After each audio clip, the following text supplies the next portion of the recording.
The driveway looked the same, gravel crunching beneath my tires just like it did every Thanksgiving and 4th of July before things got quiet between us. But something felt not right. The porch light flickered in the early evening, the way it always had. Yet tonight, it blinked like a warning. I sat for a minute in the car before stepping out, smoothing the front of my blouse like that would calm the knot in my stomach. I hadn't seen my parents in months. Texts, maybe a call or two, but actual FaceTime. Not since things ended with Roman.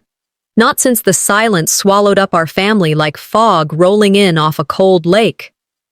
The front door opened before I even knocked. My sister stood there, arms spread, smile tight. "You made it," she said, like she wasn't surprised. I stepped in and immediately noticed the table, candlelit, wine glasses polished, everything arranged just so. Mom peeked out from the kitchen with a grin that didn't touch her eyes. Dad sat in his recliner, pretending not to listen. "Dinner to reconnect," they said. "Right?" I was barely seated when she clinked her fork against her glass. "Everyone," she announced, eyes gleaming, "I want you to meet someone very special." The room tilted. I blinked, once, twice, before the door behind her opened, and in walked Roman. Confident. Comfortable. Like he belonged here more than I did. "This," my sister said, looping her arm through his, "is Roman, the love of my life." Silence. No one breathed. My mother looked down at her lap. My father adjusted his glasses. And me? I smiled. Not the kind of smile that means anything. Just enough to keep my face from cracking open. I stared at him, standing there like the ghost of every bad decision I'd ever made. Roman, the man I once trusted, cried for, unraveled over. The man who signed our divorce papers 2 years ago without looking back. And now he was my sister's +1 to our own family dinner. My mind began running the reel, the late nights, the unanswered calls, the cold confessions when it all fell apart. I had known betrayal, but not like this. I focused on the silverware. Fork, knife, napkin, perfectly placed. Like nothing here was accidental. Like this moment had been rehearsed. Was this some kind of performance? I tried to meet my mother's eyes, but she looked past me. Dad still hadn't said a word. And that's when it hit me. They knew. Every one of them. I swallowed, the wine in my glass suddenly looking more like poison than Pinot. Samantha poured me a refill with a flourish, then paused. "Can you pass that, please, maid of honor?" Her voice light, teasing. Laughter followed. Mine didn't. The words echoed. Maid of honor. A joke on the surface, but I'd heard that tone before. Back when I was always the one cleaning up after birthday parties, setting tables, fetching things no one else wanted to move for. I was the helper. The afterthought. The designated cleaner of messes I didn't make. Suddenly, the years aligned like puzzle pieces. It wasn't about Roman, not entirely. It was about being erased, edited out of my own family by degrees. And I let it happen. Until now. My fingers clenched around the stem of the wine glass. My mouth opened, then closed. I looked around the room and saw not people, but choices. They had made theirs. I stood up. No plate tossed, no yelling. "I just need some air," I said. I walked out through the same door I came in, into the dusk. The cicadas hummed. The sky above Texas was a quiet, indifferent blue. I tilted my head back and stared at it, breathed in, thought hard. They've made their choice. Now, I'll make mine. I closed the door behind me and leaned against it, letting the quiet of the hallway wrap around me like a thick, heavy coat. I told them I needed to rest. Truth was, I just needed to get away from the sound of their laughter, from the sound of her voice calling him baby. The doorknob clicked into place behind me, and I turned to face a room frozen in time. My old bedroom, same pastel walls, same posters, curled at the corners, but still clinging on. A teddy bear sat on the edge of the bed, like it had been waiting. Everything here was preserved, like a museum piece, not for love, just forgotten. I moved slowly, not touching anything until I reached the dresser. I opened the top drawer without thinking. Inside, a folded scrap of paper, yellowed with age, caught my eye. I recognized the handwriting immediately. Mine. 16-year-old me had written in blue gel pen, "One day, they'll see me." I sat on the edge of the bed, holding the paper. After all these years, they still didn't. They just got better at pretending I didn't matter. I could still hear my mother's voice from earlier. "You've always been the strong one." It sounded nice on paper, but that phrase, it's what people say when they need you to survive something that would have broken someone else. I sat in silence, letting my mind crawl back through the evening like a film in slow motion. Lorna's beaming face, Roman's casual arm around her waist. My parents, smiling like they were watching a school play. I could still hear the sound of Lorna's voice, that sing-song tone she always used when she wanted the room's attention. I'd heard it my whole life. Was this cruelty, or just a lifetime of not being seen? I remembered prom night. The night Lorna took the dress I saved up for, wore it like it was hers, and Mom said, "It's just a dress, honey. Just a dress. Just a man. Just a lifetime of small thefts." The truth settled in my gut like cold soup. None of this was new. I had been taught to absorb the hit, smile politely, and move along. My silence wasn't maturity, it was currency, spent over years to buy peace that was never mine. I stood up and brushed my hands on my jeans, pacing without thinking. I turned too quickly near the dresser and knocked over the old jewelry box. It clattered to the ground, spilling a few tangled necklaces and, underneath them, a small leather-bound notebook. It wasn't mine. I picked it up. The initials on the inside cover told me everything I needed to know. L.J. I opened it. Most pages were full of loops and hearts, teenage secrets, but one entry stopped me cold. "They never notice when I lie. It's too easy when Wesson's around. She covers for me without even trying." My stomach turned. I closed the journal slowly, like it might bite. This wasn't just betrayal. This was a strategy. A game she'd been playing for years, knowing I'd be the one to take the hit, smooth things over, hold the line. I wasn't the peacekeeper. I was the shield. And shields don't last forever. The hallway creaked. I froze, then stepped closer to the door. Lorna's voice filtered through the wood, soft but clear. "He still doesn't know Wesson used to check his bank records. She was obsessed. It's kind of sad, really." I blinked. That was a lie. I warned her during the divorce when I saw the suspicious transfers.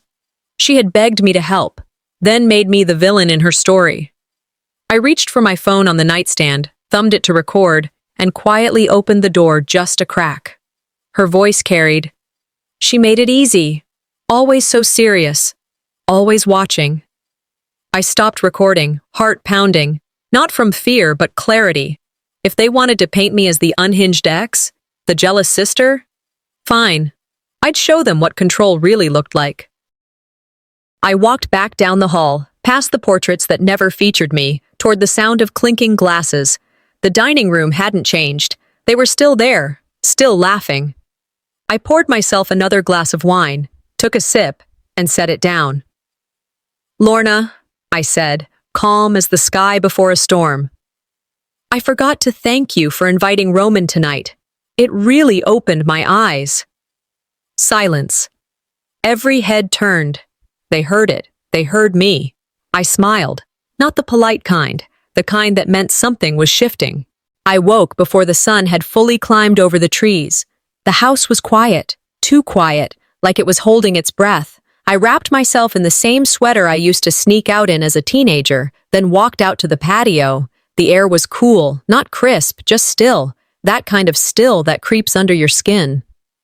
I sat with my coffee, hands wrapped around the mug, watching the light slowly stretch across the yard.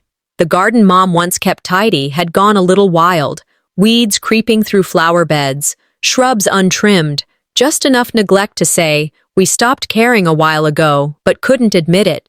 The sliding door opened behind me. I didn't turn. Dad stepped out first, then Mom, both carrying their own cups, like we were just three folks enjoying a peaceful morning.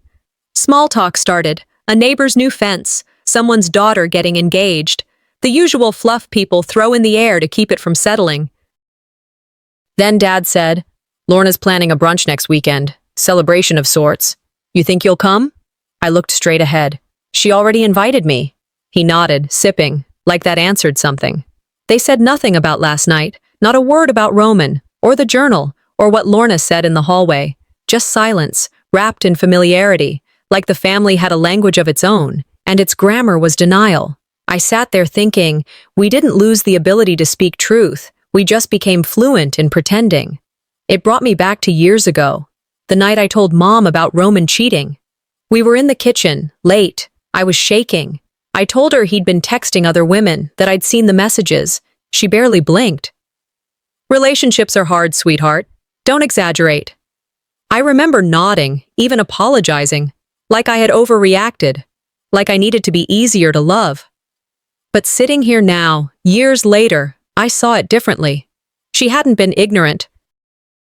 She just didn't want it to be true, because if it was, she would have had to protect me, and that was never the role I was meant to play. I went back inside, up to the guest room, where I kept my overnight bag, dug through the side pouch and found it, the USB drive. I had it during the divorce.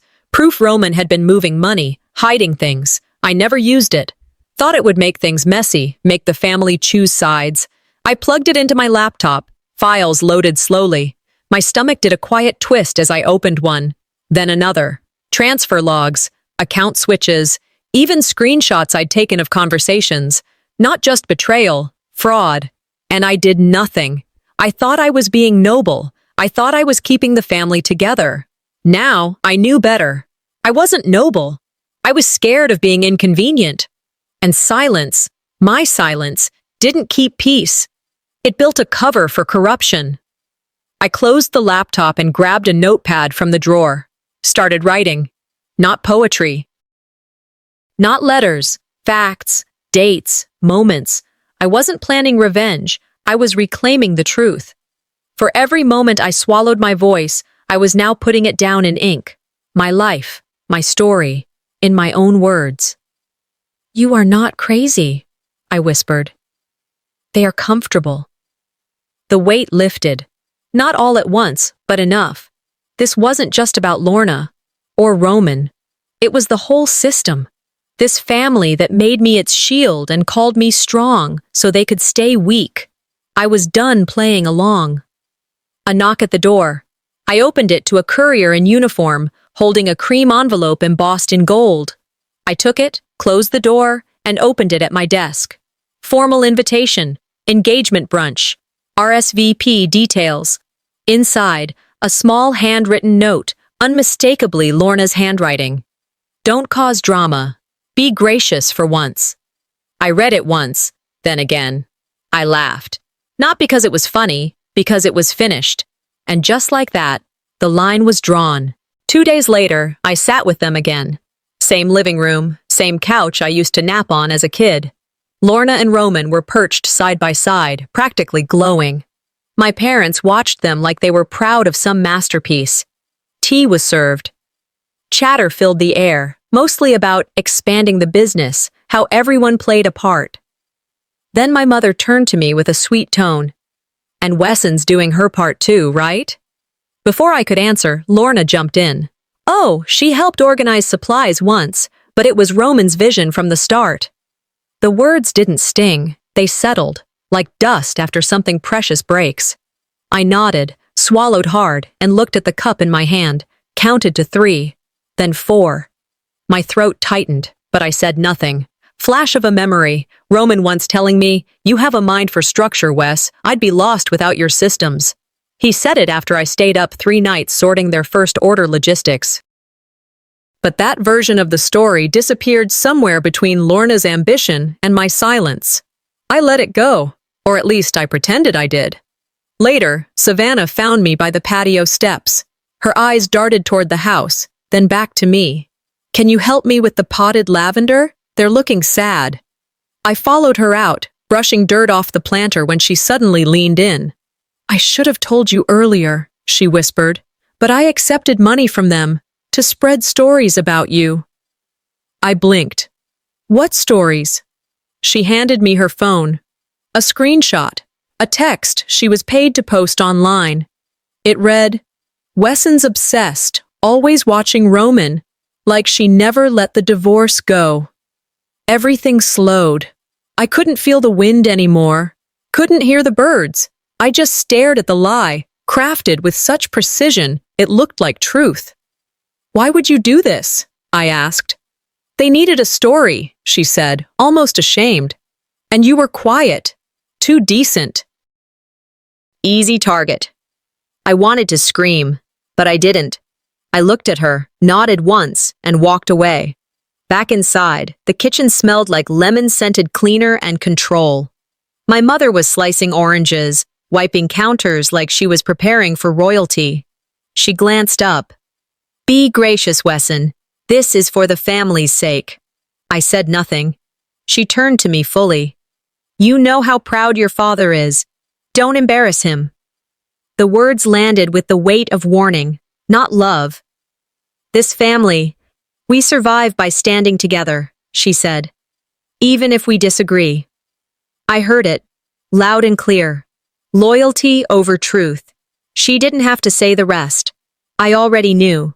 If I spoke up, really spoke up, I'd lose it all. Their respect, their comfort, whatever scraps they'd tossed my way to keep me quiet. I smiled, but not because I agreed. Later, as dusk rolled in, I walked back to the backyard. The scent of rose bushes carried the memory of being 10 and hiding out here with a flashlight and Nancy Drew. The garden had always been my place of refuge, my proof that things could grow wild and still be beautiful. I remembered a quote I once wrote on my wall in college: "Your silence will not protect you." Audre Lorde. I wasn't here to protect them anymore. I opened my notebook, made a list, every conversation, every document, every thread of truth they buried. I didn't want revenge, I wanted release, and I was done asking for permission. The next morning, the mail came. A thick, brass-toned envelope with my name in embossed letters. Inside, Lorna and Roman's official engagement brunch invitation. I flipped through it, gold details, time, date, dress code. Then a smaller card fell out. It read, "For family only. No speeches, no photo requests. We're keeping it simple. Thank you for understanding." I stared at it, not shocked, not even sad, just clear. This wasn't a celebration. It was erasure, designed and deliberate. I stood by the window, holding the envelope tight as the wind rustled through the rose petals outside, and in that stillness, I knew. They weren't afraid I'd ruin their perfect picture. They were afraid I'd speak. The house was still, unusually so. Everyone tucked away in their rooms, busy ironing clothes or fixing details for the brunch tomorrow. You could feel it. Something rehearsed, like actors memorizing lines for a play no one believed in. I walked into the kitchen, offered to help. Lorna, slicing strawberries, smiled too tight. "We've got it covered, Wes. Just relax tonight." It wasn't an invitation. It was a boundary. The air in that kitchen was thick, part sugar, part resentment. Cinnamon in the apple pies, and the lingering bitterness of old rolls. I stood there for a moment, remembering every family event I'd planned, quietly. The seating charts, the food, the way Lorna always stood center in the photos, and how I was always just out of frame. Now, here I was, still expected to play the part. Keep quiet. Don't stir. Smile like you mean it. But I wasn't the same woman they boxed up years ago. My decision was made.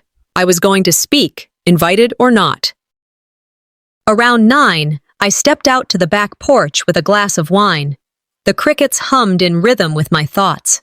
That's when my father joined me. No warning, no sound, just the soft creak of the screen door. He sat beside me, quiet for a while. Then he said, "I thought you'd have settled by now. Lorna's done well, makes the family proud." I sipped the wine before answering. "Do you ever think about what I went through during the divorce?" He didn't look at me, just exhaled, long and heavy. "We only ever heard one version, Wes. You didn't talk. You kept everything inside." I looked straight ahead. The stars were barely visible. So because I didn't scream, I must have been wrong? Still no eye contact, just a shrug. Family stuff's messy, but in the end, image matters. You know that. I laughed, not loud, not mocking, just tired. I had evidence. Real fraud. I didn't use it, for the sake of this family. That got him. But all he said was, even if you were right, there's ways to handle things. Quietly. That was it. That's all he had to say. Not sorry, not surprised. Just protective of the picture, not the people in it. Later that night, I sat cross-legged on my bedroom floor. The folder was open, papers spread around me like some war map. Bank records, dates, account summaries, emails. Everything I'd kept. Everything I'd let go. I stared at it all and thought, if this were Savannah, if she came to me with this, would I tell her to stay quiet? No, I'd tell her to fight. I've spent years giving explanations to people determined not to understand me. People who needed me to be confused so they could stay comfortable. I wasn't protecting them. I was excusing them. I opened my laptop and hit record. I didn't plan to share it now, but I needed a copy of my truth, somewhere, just in case. The words came slowly at first, then clearly, not emotional, just facts. Then I drafted what I'd say tomorrow, folded the page in half and slid it into my clutch. One sentence underlined. Truth is not an attack. Silence is. I stood in front of the mirror, holding my note. Imagined my mother's face when I'd start talking. Imagined Roman's smirk trying to hold. Lorna's wide eyes narrowing. I saw it all, and I didn't flinch. You teach people how to treat you by what you allow, I whispered, repeating the line I'd written in the margin. Set my alarm for 6 a.m. Clutch packed, phone charged, flash drive backed up. I was ready. Almost. As I pulled back the covers, about to sleep, there was a knock. Soft. Barely there. I opened the door. Savannah stood in the hallway, her hair in a bun, face pale. You need to see something, she whispered, glancing behind her. She handed me an iPad. I found this in Lorna's old stuff. On the screen, drafts of a message, a statement about me. The words hit like ice water. Wesson's been unstable for a while. We've tried to help. This brunch is about healing, not her past. Savannah said, she's gonna use this. Try to make it sound like you had a breakdown, like she only ended up with Roman because you pushed him away. I didn't feel rage, just clarity. I looked at her, then at the screen. Calm, cold. I closed the iPad slowly, met Savannah's eyes. Then it's time I speak first. The morning sun hit the dining room just right, too perfect, too bright, like a staged photo. The table was already set when I walked in. Champagne flutes, linen napkins folded into fans, silver cutlery, polished and placed like a ritual. Everything screamed harmony. But the tension underneath, you could cut it with the butter knife. Lorna strolled in last, late, of course, draped in a cream dress that sparkled in the light, like she was auditioning for royalty. Her smile was rehearsed, her voice syrupy as she kissed cheeks, complimented decor, called everyone darling. Roman stood by Dad like he belonged there, like he hadn't blown up my life. Mom hugged him tight, grinning like she was posing for a catalog. Not once did her eyes meet mine. I kept my face neutral, focused on small tasks, adjusting silverware, checking seat cards. In my head, I rehearsed every word. My hands didn't shake, but inside, I was ticking. They're all pretending not to remember who I was to him, I thought, who he was to me. Not long after we sat down, Lorna tapped her glass with a spoon. 2 crisp dings. Conversations faded. Everyone looked up. She stood, placing a hand delicately on Roman's shoulder. I just want to say something, she began, her voice sweet and shaking like she was holding back tears. Roman. She turned toward him, then looked around the table. Is the love of my life. I never imagined this kind of joy, but here we are, together. And it wouldn't feel right if I didn't thank all of you for supporting us, for embracing our future. A few gasps. I caught mine mid-throat. My fork hung in the air. Dad's eyes glistened. He clapped. Mom nodded, like she was holding her jaw in place with grace. Even Savannah dropped her gaze to her lap. Then Lorna said it. We never meant to hurt anyone, especially Wes. She's strong. She smiled at me, like a weapon dipped in honey. I placed my fork down. As then I stood, didn't wait for a cue, didn't clear my throat. Strong doesn't mean invisible. The silence hit like a slap. I looked straight at no one, but I knew they were all watching. I want to say one thing, I continued, and then I'll sit. I've stayed quiet for years. About the way things happened, about the betrayal, the lies, the financial theft. I kept it all inside because I thought maybe if I just gave it time, people would see. Roman's jaw tightened. Lorna blinked too fast. I'm not naming names. I don't have to. You all know who did what, and you know I'm not the one rewriting history. Mom gasped, almost whispered my name like a warning. I didn't stop. This, I held up the flash drive, has everything. Bank transfers, messages, screenshots. I'm not passing it around. I'm not seeking revenge. I'm reclaiming my name.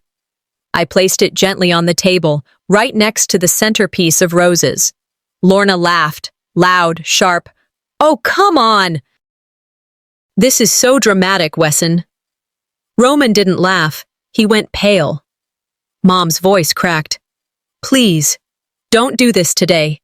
You're ruining a beautiful moment. Dad didn't say anything. That was its own answer.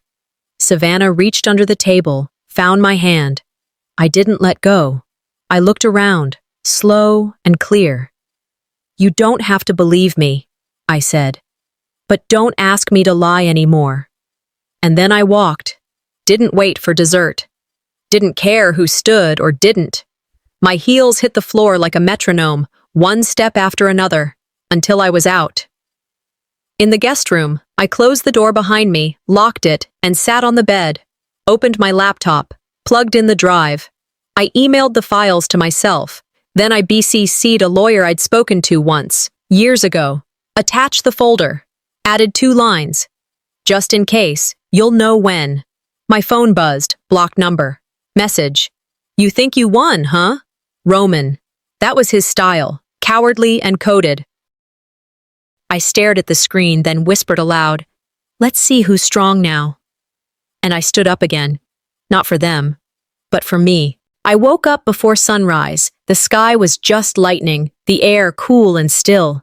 I dressed in a simple dress, no sparkle, no flash, just clean lines. I looked in the mirror, adjusted the collar, smoothed the fabric at my shoulders. I tucked the flash drive and the stack of documents into my clutch. They fit, hidden but present. The red tea cloth, folded neatly from that first dinner, both a symbol and a promise. Savannah showed up before the car came, her nod solid, no cheering, just presence. They'll hear you, she said. I took a breath on the porch. The birds started. I whispered to myself, today, hiding my truth ends. Brunch was in a rented hall. White tablecloths, sunlight through windows, people dressed up for praise and pictures. I took my seat near the center, placed the clutch in my lap. The photographer flashed smiles at everyone. Just before the toast, Lorna stood, glass in hand, stepped to the microphone. There's something I want to say, she began, voice precise. My heart compressed. Wesson has always handled details behind the scenes. Perhaps that's her place. A few laughs. My knuckles whitened. I felt small under their eyes. Lorna glowed. Roman looked proud. Dad beamed. Mom's eyes flickered, then looked away. Savannah squeezed my hand. I stayed silent, even as shame burned behind my ribs. Then I stood. The room stilled. I didn't know the sound of my voice would carry, but it did. This is not my place anymore. I spoke. About the half-truth people accept as whole. About the message that quiet equals compliance. I held up the flash drive. Records, messages, evidence of inheritance changes and silenced promises. I laid out facts, names omitted, but nothing vague. The hall echoed. Lorna's smile faltered. Roman's face lost color. My father's hands tightened. My mother's lips trembled. Guests gasped. Some whispered. Eyebrows raised. Phones lifted. Lorna tried to laugh it off. Dramatic, aren't we? Roman attempted to smooth it. It's just family stuff. But Dad stood, jaw set, Mom hid her face. Savannah, always Savannah, nodded at me, eyes brimming not with shame, but recognition. I sank into my chair, heart pounding, voice steady. You don't have to believe me. But don't ask me to lie anymore. Their faces, their silence. It was a shift. Not loud, but undeniable. After brunch, when guests drifted outside and conversations turned soft, Lorna approached me. Her smile unreadable. She said, "You think these papers matter? I have something stronger." She pulled out her phone. A message from Roman. "She's unstable. You know how she overreacts." A manipulation. A narrative ready for consumption. I stared. My pulse surged, but I did not back down. I looked her in the eye. Let's see whose story they believe when I speak next. The next morning, the silence in my room was the kind that didn't comfort. It buzzed. My phone sat on the nightstand, screen lit with the last message from Roman's burner account. "You think you won, huh?" I stared at it, not in fear, in recognition. I'd seen that tactic too many times. When women stand tall, someone always tries to twist the light to madness. I sat up slowly, pulled a notepad from the drawer, and began writing what I remembered, what was said, what wasn't. Then I opened my voice recorder and spoke, flat and quiet. Document everything. They rewrite the story the second you leave the room. I paused. Thought about Britney Spears, Anita Hill. All the women labeled difficult or emotional because they dared to speak plainly. Savannah walked in without knocking. "You should go see the family lawyer today," she said, eyes sharp. "While it's fresh, while it still burns." She was right. I was tired, but I wasn't done. By late morning, I was seated across from Harold, the family's attorney for over 20 years. His office hadn't changed, same mahogany shelves, same dusty blinds. I told him I was helping sort through some insurance paperwork. He didn't question it much. While he pulled files from the archive cabinet, I scanned the labels on each box. One folder caught my eye. Estate Revision, 2017. My fingers stiffened. I asked if I could see it. He hesitated. "That version was overridden, Wesson." "I still want to see it." He handed it to me reluctantly. Inside was a will signed 3 years earlier, long before the recent updates. My name listed equally, equal, say, equal share. "This was never brought up," I said. "I was told it wasn't relevant anymore," he replied. "That the family had moved forward. Moved forward without me." I copied the document. Quietly. My steps out of that office felt rehearsed. Rage held in check, but not buried. Back at the house, I couldn't sit still. A memory surfaced, vague, distant, letters from Grandma. She used to write when I was away at school, but I only remembered receiving a few. I climbed into the attic. Dust hung in the air like a ghost that hadn't let go. Behind old photo albums and unused holiday decor, I found a metal box. My name, faded marker, barely legible, scribbled on the bottom. I opened it with trembling fingers. Letters. Dozens of them. Yellowed, but preserved. Each envelope addressed to me. I sat on the attic floor and read. My grandmother's voice leapt off the page. "My quiet thunder," she'd written. "They may not always see you, but they will feel you." Another read. "If your father ever forgets who you are, remind him, gently, but firmly." I cried, but not from sadness, from confirmation. My truth had roots. It hadn't vanished. It was hidden. That night, I scanned every letter, every page of the will, into my laptop. Created folders. Backed them up. I wasn't impulsive. This wasn't revenge. Savannah suggested local press, even a podcast. "It doesn't have to be big," she said. "Just real." I nodded. This isn't about shaming them. It's about reclaiming me. I opened a new document, typed the title, "The Legacy They Wanted to Bury." This wasn't about destroying them. I didn't want their ruin. I wanted my name back. My voice. I was just closing my laptop when there was a knock at the door. It was late. I hadn't expected anyone. I opened it to find my mother. No coat, just her arms crossed over her chest, eyes red but dry. "We need to talk. Just us." I looked at her, really looked, and asked, "About the truth? Or your version of it?" She didn't answer, just stepped inside, and for the first time, I didn't step back. Sunlight poured through the windows in my kitchen, soft and warm. My mother sat across from me at the table. Neither of us spoke at first, just the hum of the fridge and the distant chirp of birds outside. I held my coffee, not too hot, and waited. Today, it felt like truth had gathered weight. She looked worn, eyes red at the edges. She broke the silence. "I let things go too far, Wesson," she said. "I thought protecting peace was more important than dealing with the rift." Her voice trembled, not because she was weak, because she finally said what she'd held inside. I nodded. "Peace built on silence isn't peace, it's erasure." The words came firm, not angry, but steady. She swallowed. "You deserved more. Recognition. To be seen." I didn't soften. I needed this moment, for both of us. We agreed we could not rewrite what happened, but we could stop letting the past write us. She gave me a small, sad smile.